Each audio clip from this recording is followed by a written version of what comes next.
A lot of times couples kind of just start spending and hoping that it's going to be okay, but this is definitely a recipe for disaster.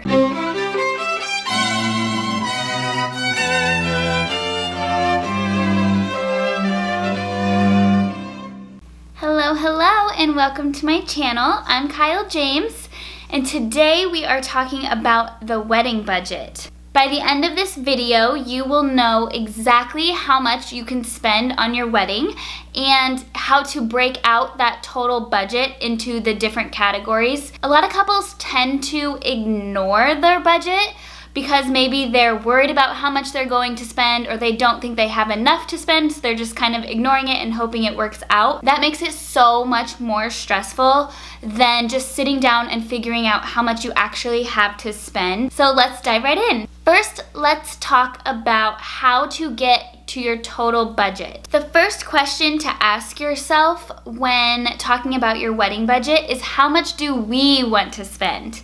Not how much should we spend or how much is a good amount. That has nothing to do with you.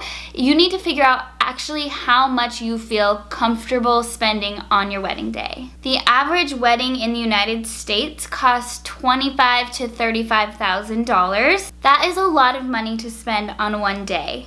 So if you're not comfortable with that, that is totally okay. Don't feel pressured to spend more than you feel comfortable with, because then the rest of your process is going to be stressful. You're going to want to make a list like this one of who is going to be contributing. I do have the link for this free download listed below, but be sure that you watch the rest of this video before you do that so that you can get all of the information before you start working on your budget. There's a few key tips that you definitely don't want to miss.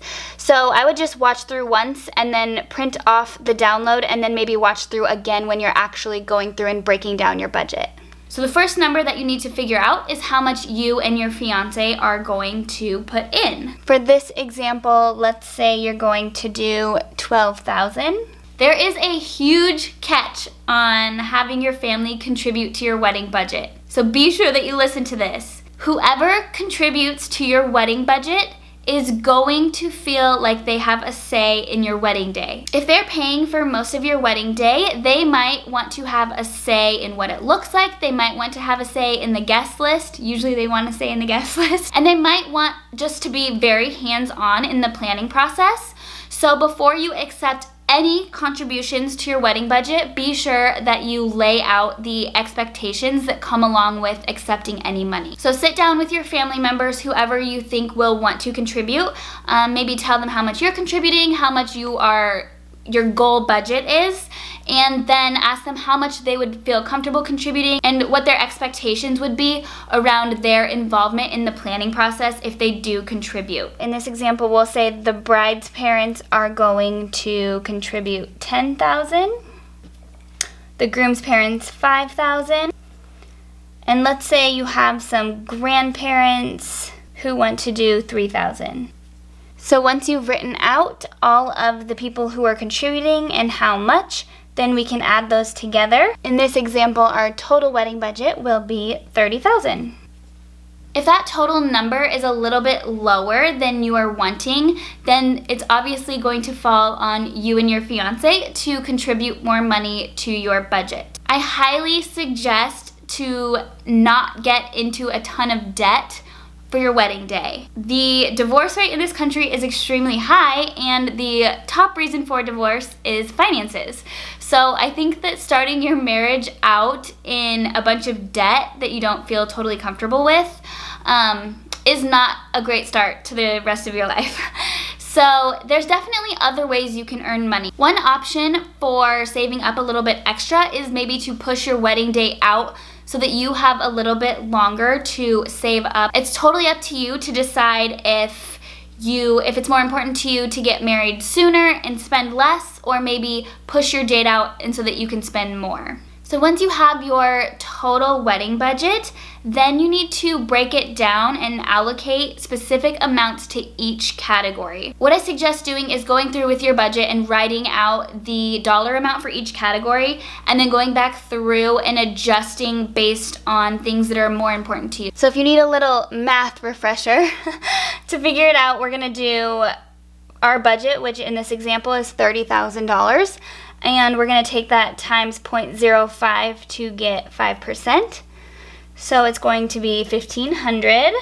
And then we'll just go through and do the same thing for each of the percentages. And then you'll want to go through and add up all of those dollar figures just to double check your math and make sure that you end up at your total budget. I'll include a link to this free worksheet below so that you can go through and actually put your specific numbers in there and figure out what your breakdowns are. And once you've double checked your math, then you can go through and look at the dollar figures and decide if you want to make any adjustments.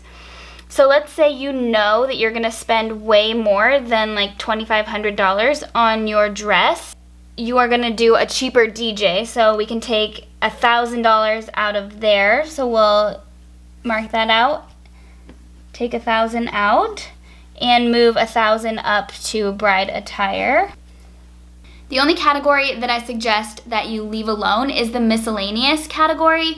You definitely want to have money set aside for unexpected expenses, or maybe you fall totally in love with something and you can dip into that bucket. So be sure that you leave that alone when you're making your adjustments. You can see here with a $30,000 budget, which is pretty big, that actually doesn't give us a ton of money in each category.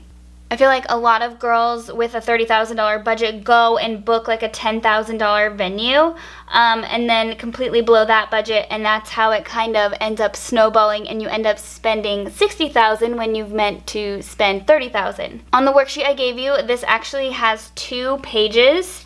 So this first page of the budget allocation is kind of like just a place for you to work out your numbers so you can make it really messy. And then I gave you a second page once you get it all figured out to write out your final budget so that you have a pretty copy of this to actually work from.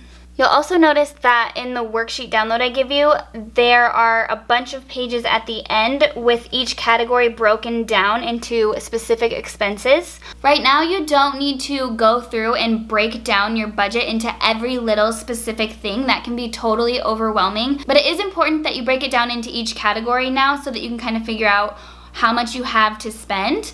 And then when it comes time to work on that category to book the vendor or start shopping for dresses or whatever, then you can go through and break down each category into specific expenses. The next step is to track and adjust as you go.